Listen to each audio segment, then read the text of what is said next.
Bismillahirrahmanirrahim. Alhamdulillahi rabbil alamin. Allahumma shalli wa sallim wa barik ala Muhammad wa ala ali Muhammad. Allahumma anfa'na bima 'allamtana wa 'allimna ma yanfa'una wa zidna ilma wa barik lana fi ilmina warzuqna al-ikhlasa bil qawli wal 'amali kamila wa 'ilman nafi'an la yunsa wa tawfiqan da'ima wa sihhatan wa yaqinan wa 'afiyah. Allahumma iftah lana kulla khair wa yassir lana kulla umur. Allahumma ansuril mujahidin warhamil mustad'afin wa dammir a'da'ad din wa admis 'ala amwalihim amin ya rabbal alamin. Alhamdulillah kaum muslimin rahimakumullah. Malam ini kita mengkaji tentang fikih kurban dari satu buku yang ditulis oleh Ustaz Fandi Abu Syarifah. Ini siapa saya juga nggak tahu. Dan ini beliau seorang ustadz mazhab Syafi'i, sehingga tulisan ini diambil dari kitab Fathul Qorib. Ini merupakan kitab fikih mazhab Syafi'i yang sangat populer di Indonesia maupun di luar negeri. Nah, maka rujukannya sudah jelas, Fathul Qorib, sehingga ini adalah ditulis berdasarkan mazhab Syafi'i. Dalam buku ini beliau membahas dalam bentuk soal jawab, ada 16 pertanyaan. Yang pertama adalah tentang pengertian udhiyah. Beliau mengatakan udhiyah adalah sebutan untuk binatang ternak yang disembelih pada hari raya kurban dan hari tasyrik tanggal 11 sampai 13 Dzulhijjah dengan tujuan mendekatkan diri kepada Allah Subhanahu wa taala. Ini definisinya menurut saya sudah sesuai dengan prosedur ya. Karena definisi itu harus jami' sama mani. Jami' itu mengumpulkan, mani itu mencegah. Mengumpulkan maksudnya semua yang dimaksud oleh definisi harus terkumpul di dalam definisi tadi. Mencegah maksudnya semua yang bukan termasuk dari definisi harus keluar dari atau tercegah dari definisi tersebut. Nah, ini menurut saya sudah jami' dan mani definisi ini. Karena di sini beliau mengatakan binatang ternak, berarti cuma 3 kan, unta, sapi, sama kambing. Karena selain itu tidak disebut sebagai ternak atau an'am. Kemudian waktunya 4 hari, hari kurban plus 3 hari tasyrik. Tapi ini ya sesuai mazhab Syafi'i. Karena mazhab yang lain itu membatasi sampai tanggal 12 saja. Tanggal 13 ini sudah habis waktunya. Maka definisi ini insya Allah sudah jami' dan mani. Akan tapi tadi ya, kelemahannya hanyalah karena dia ini sesuai dengan mazhab Syafi'i, sehingga kalau dicocokkan dengan mazhab yang lain ya tidak cocok definisi ini.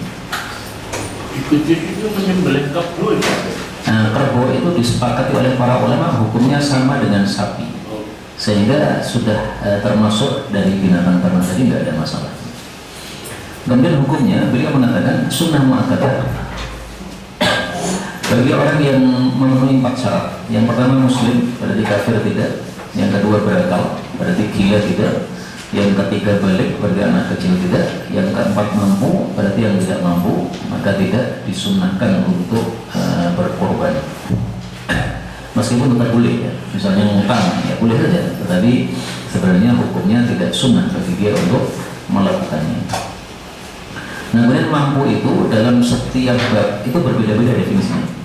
Makanya di sini beliau mengatakan standar mampu di sini tidak adalah memiliki kelebihan dari kebutuhan dirinya dan orang yang menjadi tanggungannya di hari raya kurban dan hari tasyrik.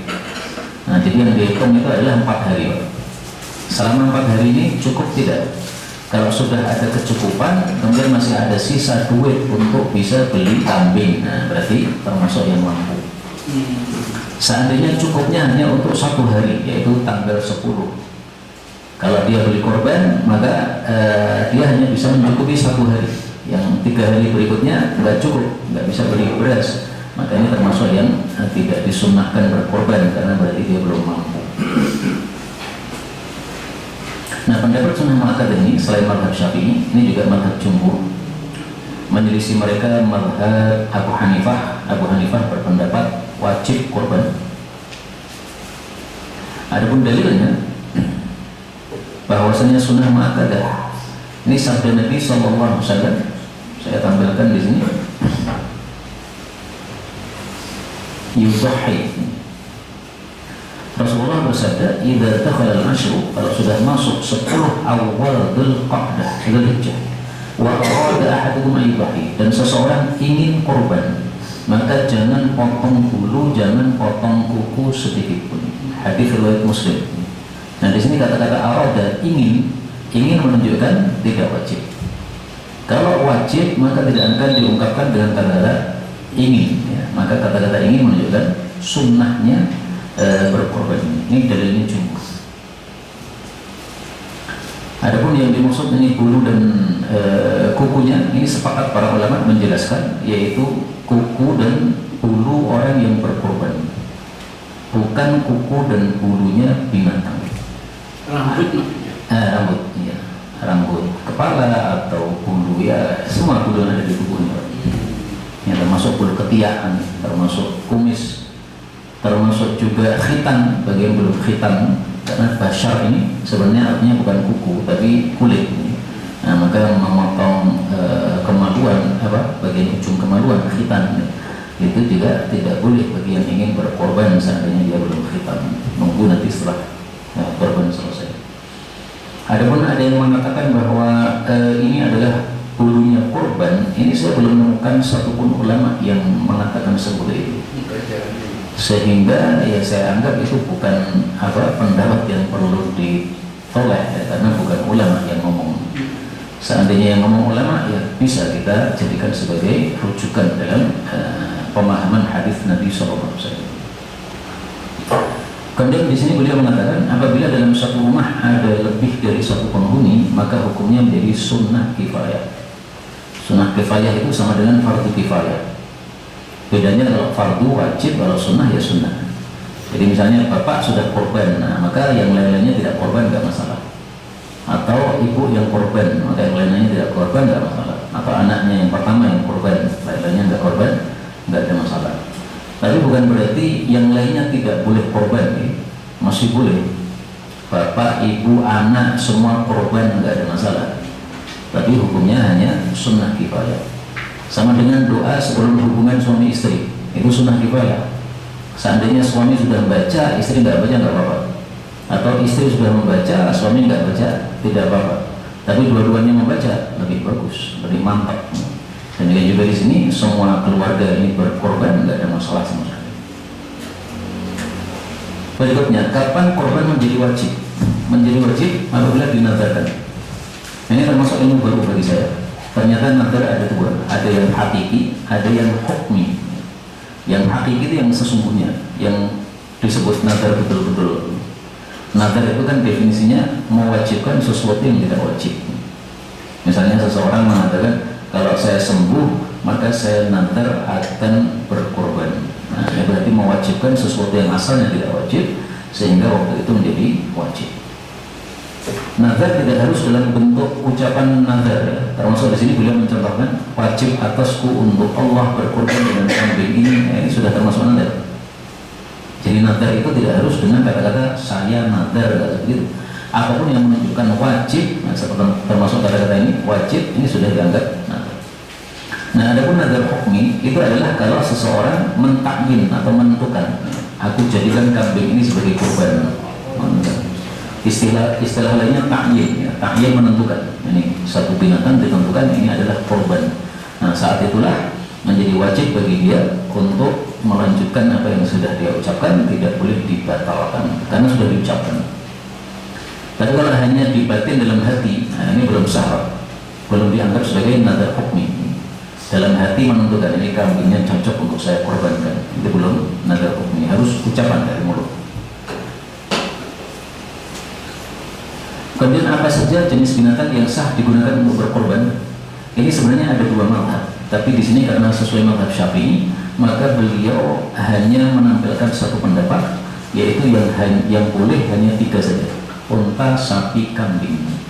Kata-kata sapi ini tadi sudah kita jelaskan mencakup kerbau, karena sepakatnya para ulama bahwa hukum kerbau disamakan dengan sapi.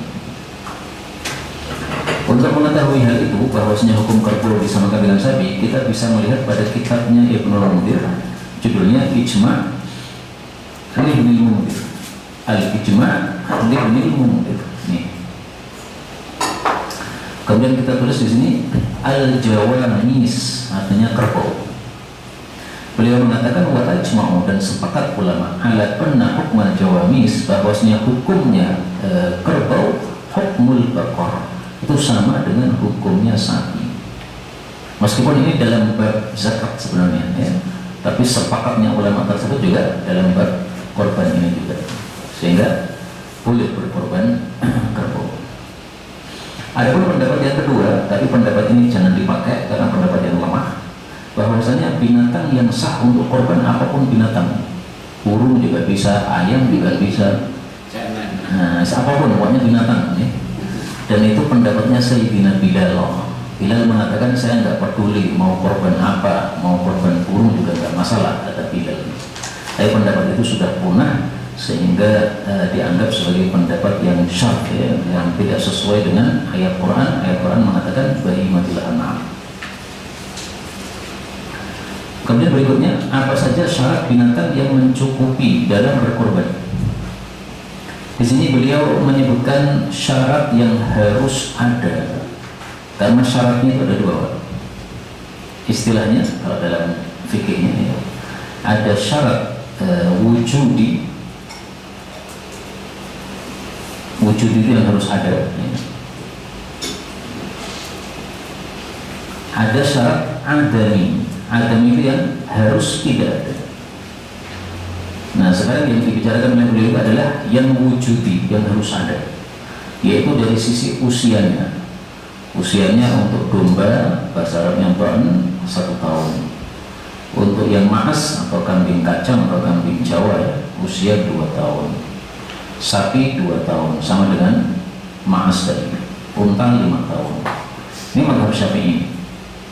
Mazhab yang lain mengatakan separuhnya, domba ini bukan 1 tahun tapi 1,5 tahun. Ma'as ini bukan 2 tahun tapi 1 tahun. Jadi tulisan ini jangan disalahkan. Kenapa? Ini sudah sejak awal dia mengatakan saya menulis berdasarkan mazhab Syafi'i. Nah kalau kita salahkan karena kita menilainya dengan mazhab yang lain yang tidak benar, ini sudah beliau sesuaikan mazhab Syafi'i, sudah benar seperti ini. Kalau ini tulisan saya, nah, maka saya tidak akan pakai 1 tahun ini, tapi saya pakai 6 bulan. Terus yang 2 tahun ini saya ganti 1 tahun, karena saya tidak mengikuti mazhab Syafi'i dalam hal ini, tapi saya mengikuti mazhab yang lain. Tapi rata-rata 6 bulan itu belum puas. Rata-rata 6 bulan belum poel. Memang yang ban ini tidak harus poel. Jadi yang domba ini tidak harus poel. Jadi maksudnya puas bukan syarat utama. Untuk yang domba ya. Untuk yang domba. Nah sebenarnya usia ini juga kebiasaan ya. Ini kan beliau mengatakan poel. Poel itu berarti giginya sudah berganti. Sebenarnya yang inti pada giginya ini, hanya saja para ulama membolehkan kalau belum poel tapi usianya sudah sesuai aturan ini dimaafkan. Jadi misalnya usia sapi belum 2 tahun tapi sudah poel, boleh. Atau sebaliknya, sudah 2 tahun penuh tapi belum poel, boleh. Sehingga para ulama dalam hal ini menyamakan dengan tanda balik pada manusia. Tanda balik kan ada 4 ya, yaitu haid untuk perempuan, kemudian mimpi basah, kemudian muncul bulu kemaluan, sama usia 15 tahun. Nah salah satu dari 4 ini sudah muncul disebut balik. Demikian juga di sini salah satu dari 2 sifat tadi, apakah poel ataukah usia, kalau sudah muncul sudah sah. Ini pemikiran fikih. Kalau Nabi tidak pernah mengatakan begitu. Nabi hanya mengatakan musinah itu poel.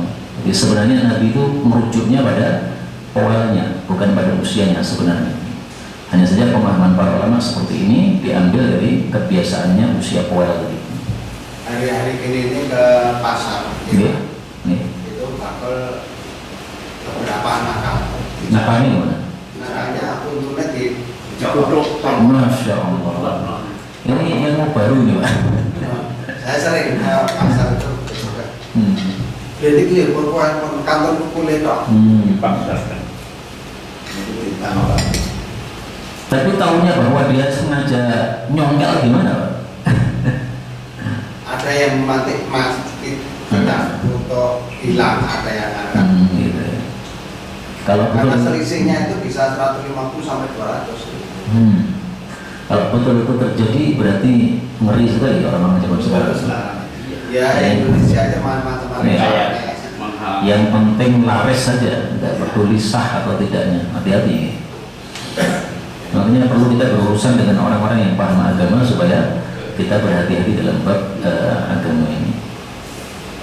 Nah, untuk yang belakangan tadi itu tidak harus powel, itu ada dalilnya, yaitu yang lafalnya adalah as-sani. Innal jada' minad dha'n, sesungguhnya jadaahnya domba saja, untuk yang lain tidak bisa. Yufi mimma yufi minhu thaniyu minal ma'zi, itu sudah sebanding dengan yang powel dari kambing ma'az. Hadis riwayat Abu Dawud. Nah, berdasarkan hadis ini, maka yang domba khusus ini boleh 6 bulan, yaitu belum powel, tidak ada masalah.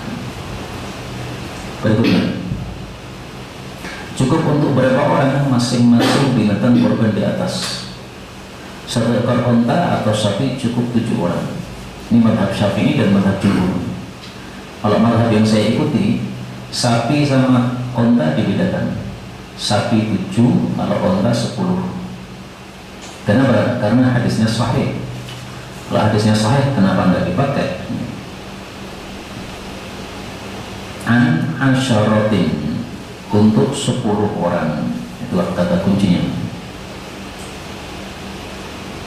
Dari Ibnu Abbas mengatakan, kami bersama Nabi SAW pada waktu safar, datanglah Idul Adha, kami berserikat fil jazuri, 1 unta, an asyaratin, untuk 10 orang. Hadisnya riwayat Ibnu Majah, derajatnya sahih. Jadi sampai hari ini saya yakin, Pak, kalau hadisnya sahih, saya tidak bisa meninggalkan. Hadisnya sahih tapi tinggalkan gimana? Kecuali kalau ada dalil yang jelas menunjukkan bahwa ini sahih tapi sudah mansuh, sudah dihapus hukumnya. Nah, lain lagi. Ketika tidak ada dalil yang jelas bahwa ini mansuh, ya saya pakai pendapat tersebut. Meskipun minoritas nih. Siapa yang berpendapat itu? Yang berpendapat seperti itu adalah Ishaq. Wa qala Ishaq, berkata Imam Ishaq, ini mazhab Ishaq sudah punah, sudah nggak ada ya. Beliau mengatakan cukup 1 unta untuk 10 orang berdasarkan hadis Ibnu Abbas. Jadi 4 mazhab sepakat hanya 7 orang. Mazhab Ishaq mengatakan 10 orang. Sehingga dalam hal ini, kalau ini disampaikan di orang-orang yang suka bermadhab, itu ya dianggap salah. Karena mereka itu pikirannya belum bisa menerima mazhab lain. Mazhab hanya boleh 4 tok. Nah, saya dalam hal ini nggak bisa berpikir seperti itu, karena tidak ada dalil yang jelas bahwasanya kita berislam harus mengikuti 4 orang tok, nggak ada. Allah mengatakan fas'alu ahlal dzikri, ya kan? Tanyalah kepada ulama. Nah, ulama itu cuma 4 ini, kan enggak? Imam Ishaq juga ulama, juga ahlul dzikr. Kenapa pendapat beliau nggak boleh dipakai? Kalau memang pendapat beliau nggak boleh dipakai, kenapa ditulis Imam Tirmidzi? Imam Tirmidzi menulis berarti menunjukkan bahwa pendapat beliau menurut Imam Tirmidzi bisa aja dipakai. Kalau nggak bisa dipakai, nggak boleh ditulis dong. Nah, maka dalam hal ini memang ada sedikit perbedaan dalam berpikir. Yang biasanya bermadhab itu mereka membolehkan hanya pakai 4 madhab. Jadi seolah-olah pakai madhab yang lain itu haram, seolah-olah dianggap salah atau sesat. Kalau saya belum bisa menerima pendapat seperti itu. Yang penting pendapat ulama pakai, silakan, tidak ada masalah. Kemudian di sini beliau mengatakan, apabila ada yang lebih dari 7 orang yang berserikat, maka satu pun dari mereka tidak ada yang sah. Jadi misalnya sapi 8 orang, nah ini semuanya tidak sah. Kenapa? Karena konsepnya gini, setiap orang ini harus ngambil 1/7. Harus ngambil 1/7 dari sapi tadi. Jadi misalnya harganya 14 juta, berarti sepertujuhnya 2 juta. Harus sepertujuhnya, kurang dari sepertujuhnya nggak sah. Maka sebagian orang biasanya mengatakan, udah urunan terserah dengan biro, nanti tak tambah nih. Itu bisa sah, bisa tidak. Kalau maksudnya tak tambah nih go aku, nah itu tidak sah. Kalau tak tambah nih yaitu duitmu tak tambahi, berarti menjadi milik kamu, nah maka sah. Misalnya teman saya hanya 1 juta, nih. Semestinya 2 juta kan. Nah, nanti saya tutup, tapi saya tutup maksudnya saya kasih 1 jutanya ke kamu, sehingga nanti jadi milik dia, nggak ada masalah. Tapi kalau saya nutupi untuk diri saya sendiri, nah maka tidak termasuk yang sah dari yang 1 juta tadi. Jadi harus masing-masingnya sepertujuh betul-betul dari nilainya. Kalau ditambah-tambah penyembelihan barang itu Bebannya, hal itu masalah teknis saja sebenarnya. teknis, ya. Tapi sebenarnya nilai dari korbannya itu. Kemudian 1 ekor kambing hanya cukup untuk 1 orang. Adapun 1 keluarga itu dalam berpahala, bukan dalam hal korbannya. Dia harus dibedakan antara korban dengan pahala. Kalau 1 kambing untuk 2 orang, dari sisi uangnya nggak bisa. Saya 500.000, adik saya 500.000, berarti 1 juta dapat kambing 1, nggak bisa. Supaya sah bagaimana? Ya adik saya tadi ngasih uang ke saya, mas tak tambahin mas nih, biar kamu bisa korban. Nah tahun depannya saya yang nambahi dia, yang tak tambahi biar kamu bisa korban. Nah sehingga korbannya gantian saja.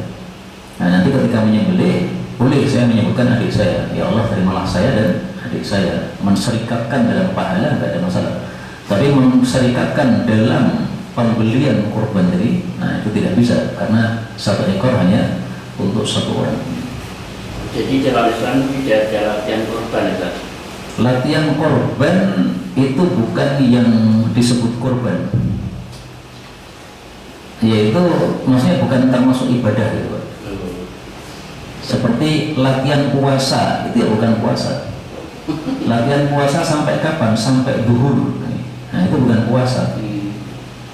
Apakah ada pahalanya? Mudah-mudahan. Tapi bukan pahala puasa, pahala latihan. Sama juga di sini, bukan pahala kurban, tapi pahala latihan.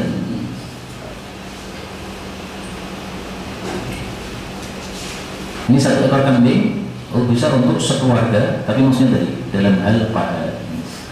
Kalau dalam hal korbannya, maka harus 1 orang tadi.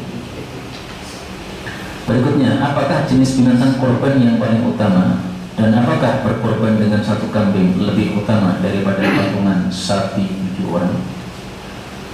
Ini kalau menurut mazhab Syafi'i dan jumhur, urutannya ini yang pertama unta, yang kedua sapi, yang ketiga kambing. Yang menyelisih cuma 1 mazhab, yaitu mazhab Maliki, berpendapat yang paling utama kambing. Cara pandangnya yang beda. Kalau jumhur cara pandangnya ini banyaknya daging, otomatis unta paling banyak, maka paling utama. Sapi paling banyak, maka nomor 2. Kemudian kambing paling sedikit, berarti nomor 3. Tapi kalau cara pikir mazhab Maliki, melihat perbuatan Nabi, beliau korban 9 kali itu selalu kambing, tidak pernah tidak. Nah, berarti lebih utama kambing. Cara pandang yang berbeda menyebabkan fikirnya jadi berbeda. Nah sekarang karena di sini menulisnya sesuai mazhab Syafi'i, kita tampilkan dalilnya saja. Dalilnya adalah hadis tentang fadilah datang ke masjid Jumatan awal, datang awal. Nah, seperti korban badana, datang pertama seperti korban unta, datang kedua seperti korban sapi, datang ketiga seperti korban kambing kibas bertanduk bagus. Nah, maka ini dalil bahwasanya lebih utama unta daripada sapi dan kambing.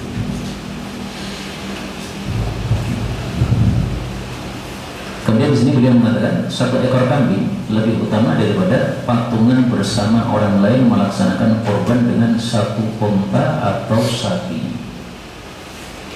Tapi ini maksudnya lebih utama dari sisi jenisnya. Jadi jenismu satu kambing dengan jenis orang lain sepertujuh sapi, itu lebih bagus yang jenis satu kambing. Kalau dari sisi harga, belum tentu yang kambing lebih utama, Pak. Misalkan saya beli kambing 1 juta, sementara panjenengan urunan sapi 3 juta. Saya lebih utama dari sisi jenisnya, karena satu untuk satu. Panjenengan lebih utama dari sisi duitnya yang keluar yang banyak. Maka tidak bisa dikatakan ini kambing lebih utama mutlak, nggak bisa. Dia lebih utama dari satu bab saja.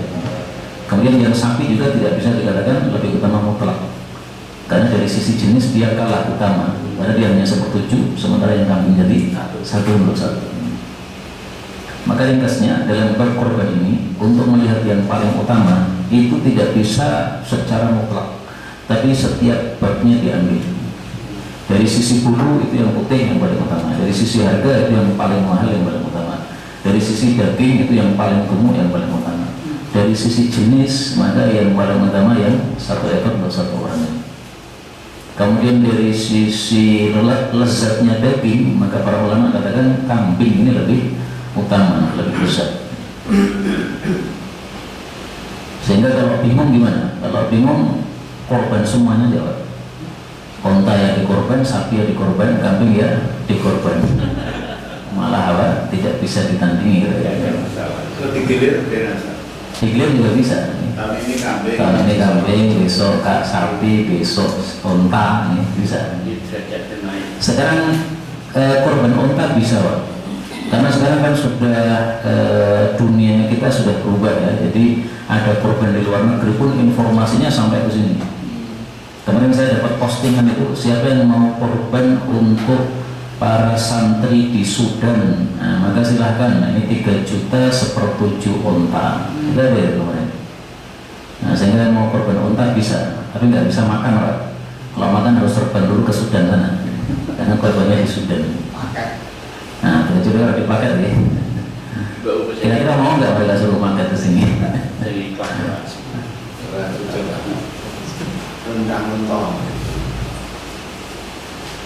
Kemudian apa saja cacat yang menyebabkan hewan tidak sah dijadikan korban? Nah, ini yang tadi saya katakan sebagai syarat adami, syarat yang harus tidak ada, yaitu harus 4 cacat ini tidak ada. Nah, pertama adalah buta 1 mata, amroh namanya. Kalau buta 2 mata namanya amya, lebih nggak boleh. Yang kedua pincang, arjat namanya. Yang ketiga sakit, marid namanya. Yang keempat adalah ajfa, yaitu kurus. Disebutkan di sini hilang sumsum tulangnya, maksudnya saking kurusnya. 4 cacat ini kalau dilihat semuanya merujuk kepada satu sebab, yaitu menyebabkan dagingnya kurang. Kalau dia buta sebelah mata, maka makan itu nggak jelas, Pak, sehingga kalah dengan yang lain. Kalau dia pincang, nah, dia datang paling terakhir, sehingga rumputnya sudah dihabisi oleh teman-teman. Yang sakit nggak mau makan, yang kurus ya jelas, kalau kurus pasti dagingnya berkurang. Nah, ini seandainya ada yang dagingnya gemuk, tetapi memiliki 4 cacat, ini juga tidak sah. Kenapa? Apa yang sudah mansus dari Nabi, sudah disebutkan oleh Nabi, maka nggak bisa dihindari lagi. Karena hikmah dari bahwa 4 cacat ini menyebabkan kurangnya daging, itu hanya penjelasan para ulama, bukan langsung dari Nabi. Kalau yang langsung dari Nabi malah 4 cacat ini langsung sabda Nabi SAW. Sehingga seandainya kita punya hewan yang buta sebelah mata, tapi kita kasih makan hebat, akhirnya gemuk sekali, tetap tidak sah. Karena sudah mansus dari Rasulullah SAW. Kalau luka gimana? Gimana? Kalau luka yang Luka. mana? kakinya itu lindes. Itu di TPA kan banyak traktor. Iya. Ada yang kakinya kena traktor. Kalau dia luka kemudian menjadi pincang, ya sama aja, Pak. Kecuali kalau cacat, 4 cacat ini munculnya setelah ditetapkan sebagai hewan korban, maka dimaafkan. kita beli sempurna ya, begitu diturunkan turunnya salah jadi pincang, ya dimaafkan. Karena sejak beli cacat nggak bisa. Itu kekurangannya meskipun pincang itu terjadi saat membayarkan hewan. Terjadi saat Kekurangan itu terjadi saat membayarkan hewan. Nah, meskipun pincang tersebut terjadi saat membaringkan hewan tersebut disebabkan gerakannya ketika akan disembelih. Ini mazhab Syafi'i. Mazhab Syafi'i memang ketat dalam hal ini, yaitu meskipun sudah ditentukan sebagai hewan korban, maka dia cacatnya tidak dimaafkan. Dalam hal ini saya tidak pakai mazhab Syafi'i. Tapi alhamdulillah antum bacanya. Ya. Ini perlu dijelaskan ya. Perbedaannya mazhab Syafi'i dengan mazhab Hambali. Kalau mazhab Hambali mengatakan cacat muncul setelah ditetapkan, dimaafkan. Dan saya ikut pendapat mazhab Hambali. Kenapa? Saya temukan hadisnya. Jadi kelemahan saya begitu. Karena saya sudah sejak awal dulu itu belajarnya hadis, sehingga pendapat mazhab begini ini enggak selalu saya ikut, Pak. Pendapat mazhab ya kita memaklumi, tapi ketika ada hadis saya pilih hadisnya. Yang penting bukan pendapat saya pribadi ya, ada pendapat ulama yang menentukan itu. Saya bukakan dari kitab Muntaqa Al-Akhbar. Kata kuncinya kalau tidak salah al-hadis. Nah ini, wa huwa dalilun, hadis ini adalah dalil ala annal aibal hadis, bahwasanya cacat yang muncul ba'da ta'yin, setelah ditentukan sebagai korban, la yadurru, tidak masalah. Yaitu ceritanya apa? Saya membeli seekor kambing untuk saya korbankan, kemudian diserang oleh serigala, maka bokongnya dicakop. Rasulullah kemudian mengatakan, dhahibi, silahkan kamu korbankan. Hadis riwayat Ahmad. Kasusnya itu sumu. Jadi sudah kita beli, kemudian seminggu kita titipkan di pemilik, jual, kemudian ketika kita mau ambil malamnya, ternyata sumunya tugel. Iya. Kalau sumu di masa Syafi'i kan. Ya, kalau sumu itu tidak termasuk 4 cacat ini, maka itu adalah perselisihan kedua. Jadi apakah sumu putus itu termasuk yang tidak sah? Nah, itu ada 2 pendapat lagi. Satu pendapat mengatakan kalau dia itu putusnya lebih dari separuh, maka itu tidak sah. Sebagian lagi mengatakan kalau putus dan berdarah tidak sah. Kalau saya memiliki pendapat yang mengatakan yang tidak sah cuma 4 ini, karena Nabi hanya menyebutkan 4. Berarti hilangnya ini apa tadi? Koran ya, tanduk itu tidak masalah. Nah, tapi kalau mazhab Syafi'i dalam apa tanduk saya kurang paham. Izin sebentar. Mau Pak ini diskusi dulu.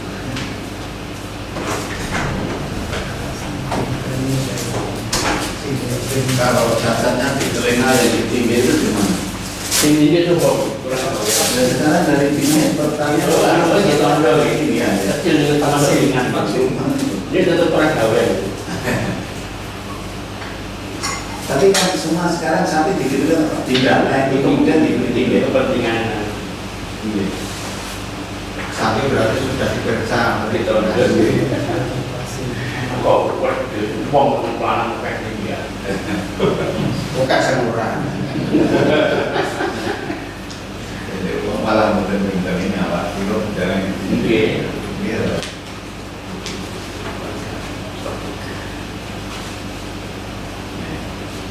ini masalah Pak kan dari seminggu saya mau per sapi ternyata tiba-tiba orang 5 data dari sapi kan kurang. Yang 3 itu menyadari terus B ini timur itu kalau terus ini nggak jadi sapi udah Boleh, Mas. iya tergantung jalur nanti ya jalur Urban terus ini jalur sapi. jadi sapi Lah dari panitia nih, panjenengan wong jalur ana wong orang jalur jatah ya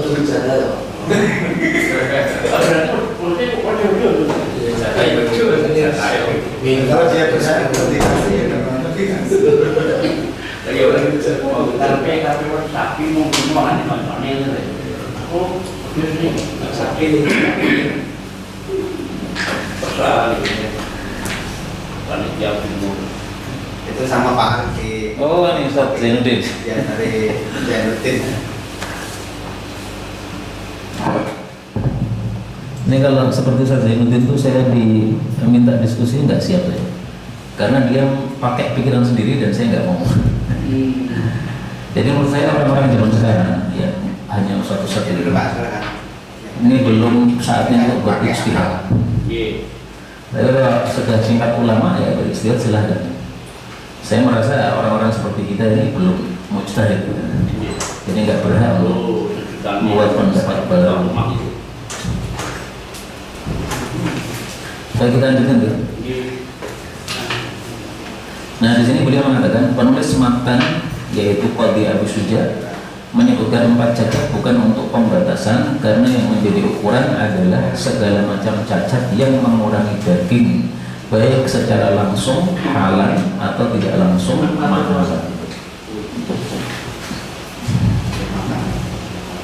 Kemudian di sini beliau menyebutkan beberapa contoh mana yang sah mana yang tidak sah. Misalnya ini terpotong 2 pelir atau gagal ini masih sah. Kenapa? Ada dalil. Sanglir. Sanglir masih sah. Kenapa? Ada dalil. Terpotong seluruh atau sebagian telinganya tidak sah. Kenapa? Karena telinga itu dimakan. Sudah, itu tapi itu dari dulu di Jagalan itu antara MI dengan dinas peternakan itu menyampaikan seperti itu tidak karena semua sapi besok ada di anting semua didata kemudian dijeglok di telinga itu beri nomor kan Kepentingan itu terus dari MI di situ menyampaikan bahwa itu tidak termasuk kategori cacat. Ini benar. Iya, memang tidak cacat itu. Itu anggaplah dianggap cacat itu cacat yang dimaafkan. Oh, iya. Kalau di sini yang tidak cacat itu yang terpotong seluruh atau sebagian. Itu kan nggak terpotong kan, cuma diceplok saja kan. Iya. Nah, maka tidak ada masalah. Terus di sini terlahir tanpa telinga tidak sah. Kenapa? Karena telinga yang termasuk yang dimakan. Terpotong seluruh atau sebagian ekor tidak sah karena ekor dimakan. Jadi namanya mazhab Syafi'i apa yang dimakan tidak ada berarti tidak sah. Tidak memiliki tanduk, ini ada Pak, termasuk yang sah. Karena nggak ada orang makan tanduk. Kecuali kalau tanduk itu dimakan, maka tidak sah. Tapi karena nggak bisa dimakan berarti sah. Jadi dalam hal tanduk berarti mazhab Syafi'i longgar. Tidak memiliki tanduk pun masih sah. Kalau Imam Malik tanduknya berdarah tidak sah. Sebagian lagi berpendapat tanduknya hilang separuh atau lebih tidak sah. Kalau kurang dari separuh masih sah. Jadi sebaiknya hidup itu tidak fanatik terhadap mazhab. Tidak fanatik dan tidak terlalu pede. Kalau terlalu pede itu berarti membuat pendapat baru sendiri, padahal belum ulama. Nah, orang-orang seperti Ustaz Zainuddin ini, saya nggak tahu apakah beliau ini mengikuti pendapat orang atau pendapat pribadi beliau sendiri. Kalau beliau mengikuti pendapat orang berarti masih mending, karena berarti dia masih merasa belum mujtahid, tapi hanya mengikuti pendapat orang yang kemudian dia tidak sebutkan ini dari siapa. Misalnya pendapat Ibnu Hazm. Ibnu Hazm berpendapat boleh korban berserikat banyak orang, satu kampung serikat satu sapi boleh, kata Ibnu Hazm. Nah seandainya ada orang ngomong seperti itu dan dia hanya mengikuti Ibnu Hazm, menurut saya masih mending, karena sebenarnya dia hanya mengikuti. Tak dia muncul dari pendapat akal dia sendiri. Nah bagi saya ini terlalu kepedean orangnya. Belum ulama kok sudah mencoba melakukan ijtihad, nggak berhak sebenarnya. Kemudian apakah betul agama Islam itu tidak jalan tanpa mazhab? Apakah betul agama Islam tidak jalan tanpa mazhab? Maksudnya 4 mazhab yang ada itu? Boleh. Ya tidak juga, karena di masa Nabi, di masa sahabat, di masa tabi'in belum ada 4 mazhab tadi. Dan buktinya agamanya ya jalan-jalan saja. Sekarang saya kayak gitu.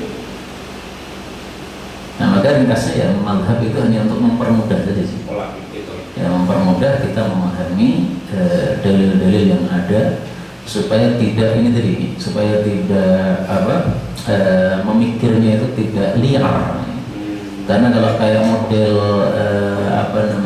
liberal, itu kan liar sekali Pak. Mikirnya terserah dia. Istilahnya itu tahmilu ma la yatahammal, memaksakan dalil menerima satu pendapat yang semestinya dalil itu tidak menampungnya. Contohnya gini, Pak sudah habis nih.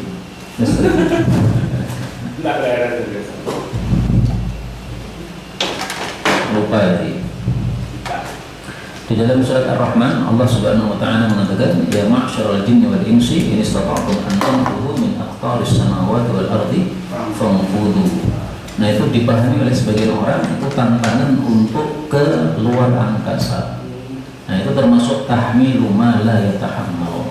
Itu memaksakan dalil untuk dipahami sesuatu yang tidak ada pemahamannya dalam lafal dalil tersebut. Kalau tahmilu ma yatahammal masih boleh, memahami dalil dengan sesuatu yang baru, tapi yang memang bisa dalil itu untuk menampung makna tersebut, nggak apa-apa. Misalnya ini, ka'annama yas'adu fis sama. Orang itu sesat seperti kalau dia naik ke langit. Nah, kemudian dipahami oleh sebagian orang zaman sekarang bahwasanya kalau kita naik ke langit semakin jauh, semakin tinggi, semakin sesat. Itu katanya haqaiq ilmiahnya seperti itu. Nah, itu nggak ada masalah karena ini masih bisa tercakup pada kata-kata ka'annama yas'adu fis sama. Meskipun tafsirannya tidak harus begitu. Yas'adu fis sama ya naik. Naik kan nggak bisa ya Pak, karena setiap kita naik pasti turun lagi. Ada gravitasi ya. Nah, sehingga naik itu nggak bisa. Nah, maka ringkasnya dalil jangan dipaksakan sesuatu yang dalil itu sebenarnya tidak menampung pemahaman tersebut. Dipaksa-paksakan sesuai dengan keinginan kita, nggak bisa. Baik, kembali ke sini. Kapan waktu penyembelihan binatang kurban? Beliau mengatakan mulai terbitnya matahari pada hari raya kurban dan berlalunya kadar waktu yang cukup untuk melaksanakan sholat keluarga dan 2 khutbah ringan. Nah, sini yang jadi ketentuannya adalah kadar waktunya saja, tidak harus pelaksanaannya. Misalkan kadar waktu cukup untuk sholat dan khutbah selesai jam 7, berarti jam 7 kurban sudah sah. Meskipun jam 7 imamnya belum datang. Biasanya imamnya datang setengah 7, tapi ini mobilnya mogok sampai lapangan jam 8 baru datang. Akhirnya setengah 9 baru selesai. Nah, tidak harus setengah 9 korban. Yang penting kadar waktunya itu. Belum sholat id. Belum sholat id. Karena yang di garis bawah kadar waktunya. Mazhab Syafi'i tapi kalau mazhab Maliki enggak, perbuatannya. Imamnya belum menyembelih, makmum tidak boleh menyembelih. Harus imamnya dulu. Nah, sehingga zaman dulu itu Rasulullah menyembelihnya di lapangan supaya jamaah semuanya tahu, oh Pak Imam sudah menyembelih. Kalau imamnya nggak berani menyembelih, wakilnya berarti. Korban. Imamnya nggak korban, ya berarti dia mengizinkan. Makanya yang mazhab Syafi'i ini tidak mau memunculkan pertanyaan tadi Pak, karena yang dilihat kadar waktunya, bukan pelaksanaan, tapi kadar waktu. Terus berakhirnya terbenamnya matahari pada akhir hari tasyrik. Ini mazhab Syafi'i ya. Kalau mazhab Hambali hanya 3 hari, tanggal 10, 11, 12, 13 sudah tidak bisa lagi. Kemudian apa saja yang disunnahkan saat penyembelihan hewan korban? Nah, di sini mazhab Syafi'i menyelisih jumhur. Jumhur menganggap membaca basmalah ini wajib, tapi mazhab Syafi'i sendiri yang mengatakan sunnah. Jadi 4 mazhab, 3 mengatakan wajib bismillah, 1 saja mazhab Syafi'i adalah sunnah. Karena itu untuk berbasmalah ini sebaiknya kita pakai mazhab jumhur, bukan pakai mazhab Syafi'i. Apalagi lafal hadisnya mendukung mazhab jumhur. Lafal hadisnya saya tampilkan. Rasulullah SAW bersabda, kata kuncinya adalah anhar. Ma anhar dam, apapun barang yang bisa menumpahkan darah, maksudnya tajam. Wa dzukira rasulullahi alaihi, dan sudah disebut nama Allah, fakulu, silahkan makan. Berarti kalau tidak tajam atau tidak disebut bismillah, jangan makan. Hadis muttafaqun alaih. Nah, kalau mazhab Syafi'i, enggak, bismillah atau tidak, yang penting penyembelihnya muslim halal. Hatinya. Nah, sehingga mazhab Syafi'i ini mungkin yang diterapkan orang-orang di Indonesia ini. Wes bismillah Pak, orang wajib. Akhirnya Pak, disembelih cuma sekali di awal, padahal dia nyembelih 10 ayam atau 100 ayam. Bismillahnya cuma sekali. Jamak. Mestinya ya 100 kali sesuai dengan jumlah penyembelihan. Ya, jadi bisa untuk apa? Untuk solusi lah. Nah, untuk mazhab Syafi'i ini ketika di Indonesia sudah tersebar seperti itu dan kita susah mencari, ya udah pakai mazhab Syafi'i karena terpaksa, nggak apa-apa. Kemudian yang kedua, membaca sholawat. Ini pun saya tidak mengetahui selain mazhab Syafi'i. Bahkan sebagian ulama berpendapat menyembelih korban jangan nyebut kecuali Allah. Nah, kalau mazhab Syafi'i malah sebaliknya, baca sholawat, Bismillah, Allahumma sholli ala Muhammad. Nah, sholawatnya juga sunnah. Nah, mazhab Syafi'i mengatakan seperti ini bukan berarti tanpa dalil jelas, bukan ya Pak? Ya, dalil ada, cuma ya agak jauh menurut saya. Ini dalilnya Pak. Dalam Quran, wa rafa'na laka dzikrak, surat Al-Isra ayat 4. Dan kami meninggikan tinggi-tinggi namamu wahai Nabi Muhammad. Setiap aku disebut, namamu disebut. Nah, berarti Bismillah, Allahumma sholli ala Muhammad. Pintar mau bener ini Pak? Pintar ya? Tapi orang tak tahu marah. Ya pintarnya pintar, mereka cari dalil nemu juga. Tapi saya tidak mau melakukan yang nomor 2 ini, karena tidak ada satupun atau belum satupun satu hadis saya temukan yang menyembelih membaca sholawat. Tidak berlaku kata-kata alangkah baiknya. Alangkah baiknya membaca sholawat. Tidak, umpama begitu. Alangkah baiknya. Ya, menentukan baik sama tidak itu kalau sesuai sunnah baik, tidak sesuai sunnah tidak baik Pak. Sehingga selawat ketika nyembelih ini menurut saya tidak sesuai sunnah. Nabi tidak pernah baca selawat. Tapi masih bisa diterima pendapat ini karena adanya dalil lebih meskipun jauh. Yang ketiga, menghadapkan hewan ke kiblat ini juga tidak wajib nih. Sehingga kalau dijatuhkannya tidak tepat ya lanjutkan aja. Kemudian membaca takbir 3 kali. Nah, kata-kata 3 kali ini saya belum nemu sampai hari ini.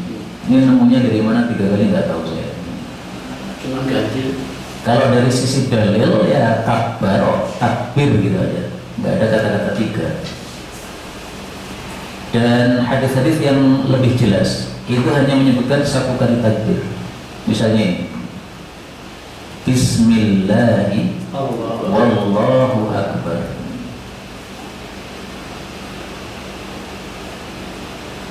Nah, riwayat Abu Daud ini, Bismillahi wallahu akbar. Ini kan jelas, kalimatnya adalah jelas 1 kali. Bismillahi wallahu akbar. Ini Tirmidzi. Muntakal Akhbar juga sama. Bismillahi wallahu akbar. Nah, sehingga terus terang 3 kali ini sampai hari ini masih saya cari. Kalau panjenengan nemu tolong di WA saya. 3 kalinya dari mana ini hadisnya? Ya dari keumuman. Keumuman apa Pak? Ya apa? Nah, kalau memang keumuman lebih bagus mengulangi 3 kali, kenapa bismillahnya nggak 3 kali aja? Bismillah 3 kali, salawat 3 kali, takbir 3 kali. Nah, 3 kali saya nggak tahu. Dan di sini beliau menambahkan baik sebelum atau setelah Bismillah, jadi boleh dibolak-balik ya. Kalau saya lebih suka sesuai lafal hadisnya tadi, Bismillah wallahu akbar, jangan Allahu akbar Bismillah. Nah, sesuaikan hadis betul-betul. Kemudian yang kelima, berdoa agar korbannya diterima, yaitu mengucapkan Allahumma hadhihi minka wa ilaika fataqabbal. Ini sebenarnya tidak sesuai lafal hadis. Lah sesuai lafal hadis ini. Allahumma hadza anni wa an siapa? Ada lagi yang taqabbal ada. Taqabbal min Muhammadin. Jadi jaga-jaga itu perlu di briefing ya. Yang penting mereka sudah bismillah sudah sahur. Allahumma taqabbal min Muhammadin wa ali Muhammadin. Nah, sehingga ini madhab ini yang ditulis dalam buku ini tampaknya menggabungkan dua hadis ya. Allahumma hadhihi minka wa ilaika, ini satu hadis. Kemudian Allahumma taqabbal, ini hadis yang lain. Nah, kemudian dua hadis digabungkan menjadi satu kalimat. Ini enggak apa-apa. Dan kemudian sunnah-sunnah lainnya, mengasah pisau tidak di hadapan hewan sembelihan karena menyusahkan hatinya hewan sembelihan tadi. Dan itu pernah ditegur oleh Nabi SAW bahwa mengasah di depan hewan itu seolah-olah membunuhnya berkali-kali. Aturi itu, apakah kamu ingin antumi taha mautatin, untuk membunuh hewan ini berkali-kali mati? Kenapa kamu tidak mengasah pisaumu sebelum kamu jatuhkan hewan tersebut? Ini hadis riwayat Hakim. Kemudian membaringkan kambing pada sisi kiri tubuhnya dengan mengikat 3 kaki kecuali kaki kanan. Nah, kalau untuk unta sebaliknya ya. Yang tidak diikat adalah kaki kiri depan. Kalau kambing yang tidak diikat kaki kanan bagian belakang. Tujuannya apa? Kenapa kok tidak diikat semuanya? Nah, adapun hikmahnya memang Nabi tidak menjelaskan. Apakah boleh kita mencari hikmahnya? Boleh. Karena para ulama ketika menjelaskan hikmah itu beraneka ragam. Misalnya, kenapa sholat itu mengangkat tangan seperti ini? Ini Nabi tidak pernah menjelaskan hikmahnya apa. Sehingga para ulama berbeda pendapat. Ada yang mengatakan hikmahnya ini menampakkan ketundukan sama Allah. Seperti orang yang duel kemudian dia angkat tangan, ngalah, saya sudah angkat tangan. Ada lagi yang mengatakan hikmahnya itu membuang dunia. Jadi dunia dibuang ke belakang, serang mikir dunia. Termasuk membedakan jalan ketika berangkat dan pulang dari salat Id. Nah, itu hikmahnya apa? Nabi tidak menjelaskan. Maka para ulama berbeda pendapat dalam menjelaskan sampai sekitar 10 pendapat. 10 pendapat itu yang paling populer adalah membedakan jalan ini untuk memperbanyak bekas-bekas kebaikan. Di sini ada bekas kebaikan, di sini ada bekas kebaikan. Ada yang mengatakan untuk mengucapkan salam. Nah, maka salam pada kampung ini, nanti pas pulang salamnya pada kampung ini. Ya hikmahnya bisa diterima, hanya saja hikmah-hikmah itu yang disebut oleh para ulama itu ada 2 macam. Ada yang qarib, ada yang dekat, mudah dipaham, ada yang ba'id, yang jauh, seperti dipaksakan gitu. Seperti ini tadi, buang dunia, menurut saya kok agak memaksakan. Wah, buat kuat itunya. Kalau memang buang ya mestinya kenceng. Ada yang takbir gitu ya. Ada yang sama gitu. Iya, ada. Nah, itu berarti memang ikuti yang hikmah tadi, buang dunia. Tapi pas sholat terus kalingan kunci itu sekat. Ya seringnya kita begitu. Baru Fatihah sudah keringat yang lain-lain. Dan kemudian, apakah orang yang melaksanakan korban boleh memakan daging hewan korbannya? Nah, korban dibagi 2. Ada yang wajib, ada yang sunnah. Yang wajib jangan dimakan. Yang sunnah silakan dimakan. Maka korban Adha ini sunnah, kemudian akikah ini sunnah. Apa yang sunnah silakan. Tapi yang dinadarkan ini wajib, maka jangan dimakan. Demikian juga kalau kita korban untuk mayit, nah, maka para ulama mengatakan jangan dimakan. Kenapa? Karena kita sudah niatkan untuk orang lain sejak awal, sehingga jangan diambil. Kemudian nomor 13, bagaimanakah pembagian daging yang paling ada janjian nomor 12 tadi saya di satu masjid sudah 5 sapi. Iya. menjual akan menjadi 6 tapi baru 5. Baru 5 orang. Ya, Hmm. oleh panitia orang iso berdus baik. Nah, yaitu 5 ini saja, yang 3. Tapi yang 2 ini aku boleh berdus ini harus daging sapi. Akan betul. Jadi dia mau menyembelih kambing, tapi mintanya sapi. Nah, gara-gara niatnya tadi kan mau sapi, Iya. tapi temannya nggak ada. Iya, iya. Tinggal 5, ini 3 ini saja. Menurut saya itu hanya teknis ya. Menurut saya itu hanya teknis saja. Boleh. Ya nggak ada masalah kalau memang diizinkan oleh yang punya daging sapi. Padahal juga daging uang, orang mau silahkan, nggak ada masalah. Ada transaksi baru. Maka apa namanya, panitia itu ya pintar-pintar aja mengatur, pintar-pintar mengelola, sehingga para jamaah tidak lari, tapi korbannya sah. Karena kalau diakatkan jual beli nggak sah. Misalnya nih, kamu mau sapi, baik dagingmu berapa dulu, saya timbang nilainya berapa rupiah. Oh ini hanya 100.000, jadi sapinya tak ambil nilai 100.000, mah jadi jual beli mahnya. Nah, malah nggak boleh. Nah, tapi kalau hanya meminta dari yang punya daging sapi dan yang daging sapi memberikan, bebas silahkan. Karena orang korban itu mau ngasih siapapun bebas dia. Bahkan ngasih orang kafir juga boleh. Menurut pendapat yang saya pilih ya. Karena pendapat sebagian ulama tidak boleh orang kafir. Yang kedua, Iya. apakah kelompok 1 ini 9, kelompok 1 sapi-sapi ini, apakah yang urunan itu kudu diambilkan dari sapi ini? Apa nggak boleh sapi yang lain? Nggak ada masalah, karena itu hanya teknis. Tetapi lebih utama orang itu makan korbannya sendiri. Nah, itu dia. Buktinya apa? Rasulullah pernah korban 100 onta. Dari 100 onta ini setiap satunya diambil satu potong. Jadi dari 100 onta, satu potong diambil, dikumpulkan dalam satu periuk. Kemudian dimasak oleh Nabi SAW untuk makanan beliau sekeluarga. Nah, sehingga sunnahnya langsung ngambil dari hewan yang kita sembelih. Kemudian nomor 13, bagaimanakah pembagian daging yang paling utama untuk korban yang bersifat sunnah? Nah, paling utama kita hanya mengambil beberapa cuil daging, setengah kilo atau berapa. Pokoknya semakin sedikit ngambil semakin utama. Tingkatan kedua kita ngambil sepertiga. Ini seperti Nabi SAW ngambilnya sepertiga. Tapi kalau saya berpendapat, terserah kalian cocok atau tidak, kita tidak perlu ngambil sepertiga. Karena Nabi ngambil sepertiga itu istrinya 9 orang. Nah kita istrinya cuma 1 loh, masuk sepertiga nih, apa ya? Nah tapi ini pendapat saya nih, cocok mau terserah. Kemudian tingkatan ketiga memakan sepertiga dan bersedekah 2/3. Nah kalau yang tadi sedekahnya sepertiga, hadiahnya sepertiga. Kalau ini sedekahnya 2/3. Yang kedua. Apakah hukum menyedekahkan daging korban untuk fakir miskin? Hukumnya wajib.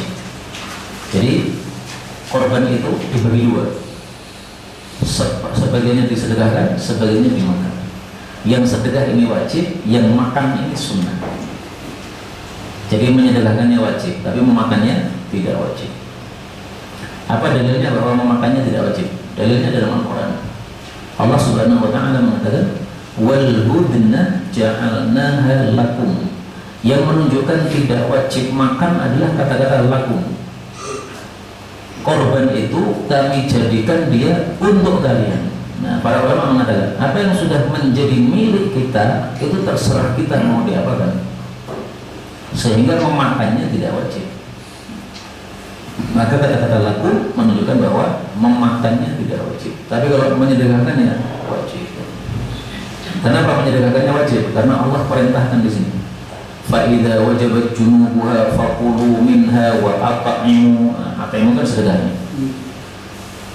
At'imu perintah, kulu juga perintah. Makannya diperintahkan, sedekahnya diperintahkan. Tapi hukumnya beda. Yang sedekah ini wajib, yang memakannya ini sunnah gara-gara ada kata-kata lakum di depan tadi. Nah, ini detailnya para ulama seperti itu. Surat Al-Hajj ayat 36. Makanya salah satu bukti pentingnya kita mempelajari fikih ya salah satunya ayat ini. Coba kalau tanpa kita fikih, kita disuruh mengambil kesimpulan dari ayat ini kan nggak bisa. Apa hukumnya makan? Pasti kita mengatakan wajib, kenapa? Ini perintah. Apa hukumnya sedekah? Wajib, karena ini perintah. Nah, disamakan hukumnya. Kalau ulama enggak. Makannya sunnah, meskipun perintah, gara-gara ada lakum tadi. Ini bukti pentingnya apa? Kita pelajari dari kitab fikih. Fikih ringkasan dari yang ada. Yang berarti kaunya awal mutar itu bebas ya orangnya. Ada diutamakan yang musyrik dulu. Kaunya awal mutar di sini memang tidak disebutkan ya agamanya apa, sehingga pendapat yang saya pilih orang kafir pun tidak ada masalah dikasih. Konsepnya gini, yang wajib diberikan hanya kepada musyrik, yang sunnah boleh kepada kafir. Itu konsepnya. Misalnya zakat, ya. Untuk orang kafir nggak bisa. Zakat hanya orang musyrik karena wajib. Tapi yang sunnah seperti akikah, seperti kurban Idul Adha, ini semuanya mau kepada orang kafir pun nggak ada masalah. Dan kemudian di sini beliau menyebutkan bahwasanya wajibnya itu dengan syarat 3. Satu dalam bentuk daging. Sehingga kalau bukan daging misalnya kulit, nah ini belum melakukan yang wajib. Saya sudah sedekah tapi kulit, nah belum sedekah berarti. Kemudian dalam bentuk mentah. Kalau yang kita sedekahkan itu yang sudah matang, berarti kita belum melakukan yang wajib. Tapi ini mazhab lagi. Kalau ayatnya memang tidak menyebutkan begitu. Nah, kenapa mereka mensyaratkan harus yang mentah? Karena mentah ini bisa awet lama. Kalau matang itu tidak awet lama. Paling hanya berhari-hari sudah, beberapa hari sudah busuk. Tapi kalau yang mentah ini dikeringkan, kalau sekarang di kulkas itu bisa lama sekali. Nah, sehingga menguntungkan kepada orang-orang miskin yang diberikan itu. Termasuk akikah. Kalau akikah itu memang diperselisihkan apakah hukumnya sama dengan kurban Idul Adha atau tidak. Sebagian ulama berpendapat akikah hukumnya sama dengan kurban Idul Adha, berarti ini sama nih ya. Dalam bentuk daging, dalam bentuk mentah dan masih segar. Tapi menurut guru kami Syekh Mustafa Al-Adawi tidak ada satupun dalil yang menunjukkan bahwa akikah wajib sama persis dengan kurban Idul Adha. Berarti menurut beliau tidak harus syarat-syarat yang tadi sudah kita bahas itu ada di sini, nggak harus. Jadi nggak harus spoil kalau kata beliau untuk akikah. Nah, kalau di Indonesia ya kita pakainya mazhab Syafi'i harus spoil untuk akikah. Kemudian tidak ada kadar tertentu untuk daging yang wajib disedekahkan. Namun yang lebih utama adalah melakukan pembagian seperti di atas tadi. Kemudian nomor 15, bolehkah orang berkorban menjual sebagian daging hewan korban? Tidak boleh. Kalau nekat gimana? Tidak sah korbannya. Jadi dua efeknya. Ya. Pertama dia berdosa, yang kedua tidak sah korbannya. Nah, mengatakan tidak sah apakah ada dalilnya? Ada. Rasulullah mengatakan, "Man ba'a jilda udhiyatihi." Barang siapa yang menjual kulit korbannya, fala udhiyata lahu, maka tidak ada korban untuknya, alias tidak sah. Hadis riwayat Hakim. Terakhir nih, bolehkah menjadikan bagian dari binatang korban sebagai upah? Sama juga nggak boleh. Karena menjadikan sebagai upah sama dengan menjual. Karena ada nilai jual beli. Sehingga memberi kepada penjagal itu ada dua macam. Ada yang haram, ada yang halal. Yang haram kalau kita berikan sebagai upah. Yang halal kalau kita berikan sebagai hadiah, bukan upah. Upahnya sudah diselesaikan dulu. Berapa Pak? Jagal ini 1 juta. Nah, udah selesaikan 1 juta. Kemudian baru kita kasih, tidak ada masalah. Baik, ini sudah 1 jam lebih kita bicara tentang fikih korban secara umum dari buku ini. Yang nomor 9 tadi Ustaz. Oke, silakan. Terpotong dua pelitnya itu baik sengaja maupun tidak sengaja. Sama aja. Karena ini ada dalilnya bahwa Nabi menyembelih yang khasi. Sehingga meskipun pelir ini termasuk yang dimakan, bagi sebagian orang makan pelir ya kan? Nah, tapi tetap saja dimaafkan. Kenapa? Ada dalil. Sebenarnya konsepnya mazhab Syafi'i, kalau ada sesuatu yang dimakan tidak ada, maka itu tidak sah. Tapi khusus di sini sah. Kenapa? Karena ada dalil. Meskipun kalau peternak itu ada yang memang untuk menggemukkan dagingnya bagus, itu memang harus ada yang diberi itu. Iya, nah, justru rata-rata kan disengaja ya. Ya. Karena dia tidak ada hasrat kepada lawan jenis, akhirnya fokusnya makan tidur gemuk. Karena kalau fokusnya ke hubungan, nah, maka bisa jadi kurus apa tidak gemuk. Jadi bukan termasuk cacat itu ya. Ya bisa cacat nggak apa-apa, tapi sah gitu maksudnya. Jadi cacat dibagi dua ya, cacat yang sah dan cacat yang tidak sah. Kayak tadi tanduk itu cacat, tapi masih sah. Kenapa? Karena tidak mengurangi daging kalau pemikiran mazhab Syafi'i. Kalau pemikiran ulama yang lain, karena tidak termasuk 4 yang disebut Nabi. Nabi kan hanya menyebut 4 kan, termasuk yang tadi pelirnya nggak ada disebut oleh Nabi, tapi masih dimaafkan. Ustaz, Oke. apakah saya yang salah ya? Pertemuan minggu kemarin, penjaringan indigo kalau ada wedus mati, itu kulitnya setelah disamak halal. Bukan halal, tapi suci Pak. Dimakan boleh? Dimakan nggak boleh. Dan tapi digunakan untuk apa? Bolehnya dipakai untuk misalnya ya sekot, tas dan Oh, sebagainya. dimakan tidak selesai nggak boleh dimakan. Dimakan nggak boleh. Jangan dikali tak Tanya tak Bingung. tentang distribusi agenda. Di beberapa waktu yang lalu saya tanyakan ke peserta berita karena berharap perolehannya banyak dan saya mantarkan ke Gunung Kidul. Nah di sana waktu itu memang hampir minim sekali orang korban.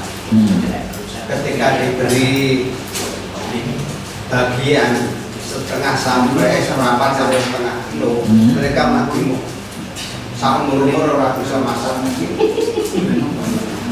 Tapi ketika mereka diweling sak piring, itu malah lebih bagus. Iya. Nanti disebutkan lebih utama yang mentah.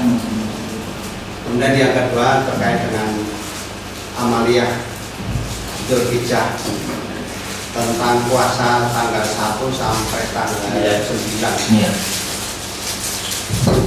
Nilai hadisnya. Iya. Yang pertama, sebenarnya tadi tentang mentah itu bukan bahwasanya mentah lebih utama, bukan. Tapi maksudnya adalah yang wajib dikeluarkan itu 3 syaratnya: daging, mentah, segar. Bukan berarti mentah lebih utama daripada yang matang, bukan. Tapi artinya kalau semua yang kita keluarkan dalam bentuk matang, berarti menurut mazhab Syafi'i Anda belum mengeluarkan yang wajib. Tapi kalau dari sisi mana lebih utama, ya bisa beda-beda kondisinya. Kalau panjenengan ngasih saya lebih utama matang, Pak. Karena saya nggak bisa masak mentah dan istri saya juga nggak bisa. Oh betul. Istri saya itu saya suruh masak daging udah jadi. Ya jadi tapi amis gitu, Pak. Nah, sehingga kalau saya dikasih matang sama teman-teman, saya senang. Kenapa? Karena langsung bisa makan. Kalau mentah malah biasanya kita lempar lagi ke tempat lain. Kita kasihkan orang lain, sedekah lagi. Jadi sate, kalau sate nggak habis. Sate pun kalau tidak beli rasanya kok amis tuh. Kalau beli rasanya kok enak. Nah, adapun puasa 9 Dzulhijjah itu hadisnya diperselisihkan. Ada yang mensahihkan, Pak, sehingga diamalkan nggak apa-apa. Dan saya merasa kasihan sebenarnya ada sebagian orang yang sudah biasa dulu-dulu puasa 9 hari. Begitu mengetahui, oh hadisnya berat, nggak usah puasa saja. Menurut saya lebih bagus puasa gitu. Ini hadisnya ya. Kalau saya agak sahih. Adalah Nabi SAW yasumu puasa 9 Dzulhijjah, 9 hari awal Dzulhijjah. Hadisnya sahih kata Syekh Al-Albani, riwayat Abu Dawud nomor 2437. Nah terus yang membaikkan apa alasannya? Ya coba kita cari apa alasannya yang membaikkan. Ini sebabnya. Kata Zailai, hadis ini dhaif. Kata Mundhiri, diperselisihkan pada rawi bernama Hunaidah. Nah jadi yang bermasalah di sini, Hunaidah. Ini tadi kan lafalnya ya, saya ulang lagi. Nah ini Hunaidah. Nah ini yang bikin masalah di sini. Tapi kalau mengikuti pendapat yang mensahihkan silahkan. Syekh Albani mensahihkan. Mengikuti yang mendhaifkan silahkan. Zailani mendhaifkan. Tapi dari sisi pengamalan sepakat para ulama boleh puasa dan baik. Tidak ada yang melarang puasa, enggak ada. Sehingga yang sudah biasa puasa terus gara-gara tahu ada yang mendhaifkan nggak usah puasa saja. Menurut saya iman gitu. Anda sudah biasa puasa kenapa ditinggalkan? Kalau saya memang nggak biasa puasa, Pak. Saya biasanya puasanya cuma tanggal 9 aja, Pak. Karena bukan ahli puasa saya. Saya kalau puasa itu ngantuan, Pak. Jadi malah nggak berani waktu pura-pura aja. Kalau yang tadi termasuk 11, 12 itu yang 13 bukan termasuk hari tasrik atau hanya tidak itu seperti hari penyembelihan. Tidak termasuk hari penyembelihan, tetap tasyrik. Karena tasyrik itu artinya kan mengeringkan daging, mendendeng daging. Itu makna dari tasyrik. Kalau hari tasrik habis, daging harus habis, apa betul kan? Itu dulu ketika banyak yang lapar, maka oleh Nabi dibatasi 3 hari. Nah sekarang ini bisa setengah tahun, Pak, dimasukkan di kulkas. Atau bisa setahun karena dibuat abon. Ya. Praktek sahabat itu korban setiap tahun ya. Setiap tahun, Nabi juga setiap tahun. Yudhahi kulla amin. Beliau korban setiap tahun. Tidak seumur hidup sekali. Nah itu pemikiran masyarakat itu mungkin gara-gara hadis yang dhaif. Yang katanya dalam hadis yang dhaif itu disebutkan bahwa korban ini menjadi tunggangan kita besok di akhirat. Nah, sehingga karena sudah korban, ya sudah punya tunggangan, tidak perlu korban lagi. Istafrihu duhayakum fa innaha maqayakum. Korban akan menjadi tunggangan di atas sirat. Ini hadisnya dhaifun jiddan. Enggak bisa didengar. Baik cerita. Baik itu. Katakan syarikat ini kan ada saudara kita yang bersyarikat itu sampai lebih dari 7 bahkan kalau dulu piro mampu istirahat pono ini sampai Ya. pertanyaan saya tenang. Ya, jadi supaya sah itu hendaklah yang nambahi itu memberikan uangnya kepada yang kurang. Misalnya 7 orang ya, terus saya yang noroki. Semua orang namanya hanya ngasih 1 juta, padahal mestinya 2 juta juga. Nah maka saya ngasih 1 juta kepada masing-masing. Saya jadi milik mereka gitu loh. Tapi kalau tetap jadi milik saya, tak nambahi tapi tetap milik saya, nah itu enggak salah. Kalau masing-masing ada, saya masing-masing saya nambahi 1 juta juga menjadi milik antum, nah itu enggak masalah. Tidak mesti harus sama. Yang penting satu orangnya 1/7 dari nilainya. Sehingga kalau misalnya harganya 14 juta, berarti sepatunya kan 2 juta. Ya kalau ada satu saja yang kurang dari 2 juta, dia tidak sah. Karena dia belum 1/7. Dia 1/7 kurang. Jadi ini ada kasus Ustaz. Berapa? Jadi anggotanya 7. Tapi orang ke-6 salah satunya itu bayarnya 2. Yang satu itu diatasnamakan orang tuanya yang sudah meninggal. Itu enggak apa-apa, karena ada yang membolehkan korban atas nama yang sudah mati. Dan ini ada 3 pendapat. Ada yang mengatakan tidak disyariatkan, ada yang mengatakan disyariatkan, ada yang mengatakan disyariatkan dengan syarat si mayit sudah wasiat. Bapak laki. Kalau belum wasiat berarti tidak sah atau tidak disyariatkan. Nah karena masih ada yang berpendapat silahkan, nggak apa-apa. Jadi ringkasnya 7 ini niatnya beda-beda nggak apa-apa. Anggaplah satunya niatnya akikoh, yang 6 niatnya korban berapa sah. Atau misalnya Hotman Paris kafir balik, dia ikut salah satu dari 7 ini. Nah, yang 6 ini muslim sah. tapi dengan perhitungan sama. Iya, pokoknya seperti itu. Nanti kalau 7 yang satu ini kurang sak kampung itu berarti yang 6 nggak masalah. Jadi yang 6 orang ya, terus yang sepertujuhnya ini Satu sakampung, bisa ya, nggak apa-apa. Latihan itu Nggak apa-apa. Terus yang sepertujuh ini kan tidak sah nih. Supaya sah caranya adalah diberikan kepada salah satu dari mereka. Ini misalnya 100 orang yang sepertujuh ini. Maka sepertujuh ini berikan kepada salah satu dari mereka. Pakai kocokan misalnya. Siapa namanya yang di kanan kocok itu? siap lotre Pak. Nah, begitu sudah diberikan kepada satu orang, sah. Terus supaya semuanya dapat pahala gimana? Diserikatkan di dalam doa. Ya Allah, terimalah untuk saya dan teman-teman saya yang sudah urunan 100 kemarin. Berarti itu iuran korban bisa dijadikan korban ketika seperti itu ya? Bisa diakali. Dan itu disebut oleh para ulama mazhab Syafi'i hilatun mubahatun, hilah yang halal atau hilah yang tidak halal. Misalnya bulan Ramadan panjenengan barusan nikah, kemudian supaya boleh jima gimana? Safar. Sengaja safar dan jima nggak boleh. Nah itu ngakali yang haram. Ngakali yang haram. Zakatnya sudah 40.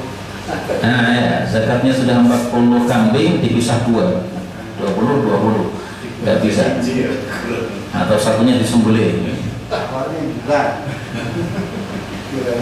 Jadi tadi prinsipnya tetap 7 itu harus sama nih. Urunan itu Harus 1/7 dari nilai. ya nilai harga total kandungannya. Kalau hanya disongkol 6 ya harus sama juga. Enggak. Jadi kalau misalkan maksimal 7, misalkan 5 saja sudah bisa mewujudkan 1 sapi. Bisa. Jadi misalnya harganya sapi 14 juta. Hanya disonggol 5 orang. Yang masing-masing 2 juta. Nah, yang terakhir yang paling banyak sah. 3 juta. Kenapa? Karena yang 2 juta ini sudah 1/7. 1/7-nya 14 kan 2 juta. Jelas nih? Kemarin ada edaran Pak. Berapa? Ya, edaran mohon korban. Tapi di bawahnya itu ada NB. Kalau ada sisa uang akan diberikan perabot masjid. Nah itu menurut saya cerdasnya panitia supaya tidak usah ngurusi yang gitu-gitu, maka diakatkan di awal. Paling bagus begitu. Sehingga orang yang korban itu semuanya paham bahwa duit mereka itu kalau dialokasikan oleh panitia memang sudah ada akad di awalnya, nggak akan ribet setelah itu.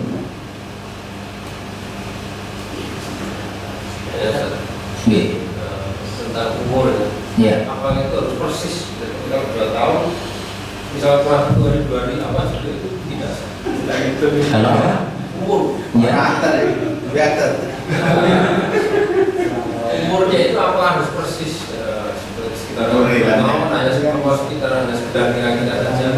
Nah, kalau usia itu harus sudah sempurna 2 tahun. Kurang sehari 2 hari. Kurang sehari nggak sah. Kecuali yang tadi sudah powel. Jadi melihat powelnya atau melihat usianya. Tapi kalau usianya sebenarnya nggak bisa dijadikan pedoman karena kita nggak tahu tanggal lahirnya.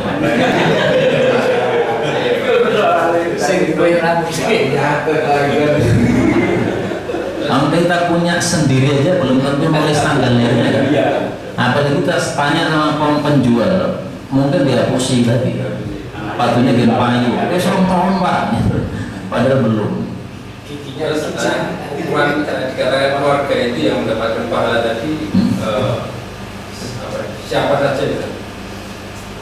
Nah ini kalau mazhab Syafi'i setahu saya tidak membatasi ya. Bahkan boleh sekampung kita serikatkan atau sesekolah kita serikatkan bisa. Tapi kalau mazhab Maliki sempit, harus satu atap rumah, satu dapur gitu-gitu. Satu tanggungan gitu. Itu mazhab Maliki yang sempit gitu. Kalau sudah menikah ya tidak keluar sendiri. Iya, karena sudah bukan tanggungan lagi dan apalagi beda atap ya. Meskipun rumahnya dempet, tapi kalau beda atap, nah itu dalam mazhab Maliki yang saya dulu pernah baca enggak bisa. Ya, tapi Jadi lebih longgar mazhab Syafi'i dalam hal perselingkuhan ini. Bisa satu kelas, satu sekolah, satu kampung. Ya. Kalau untuk yang sudah meninggal tadi, Nih. tadi mungkin tidak boleh kan apa? Pastinya itu apa ya? Memakan. Nah, tidak boleh makan. Harus mati bisa makan. Apa? Pertanyaan. Apa itu untuk wasiat kan? Iya, jadi misalnya saya menyembelih untuk ibu kakek saya yang sudah wafat nih. Nah, saya tidak boleh memakan, gitu maksudnya. Artinya kalau kita sebagai panitia itu bagaimana? Panitia itu kan sebagai wakil dari si penyembelih. Kalau dia itu diberi oleh si penyembelih nggak apa-apa. Tapi cari yang lain lebih aman. Cari dari yang lain. Sekarang banyak yang almarhum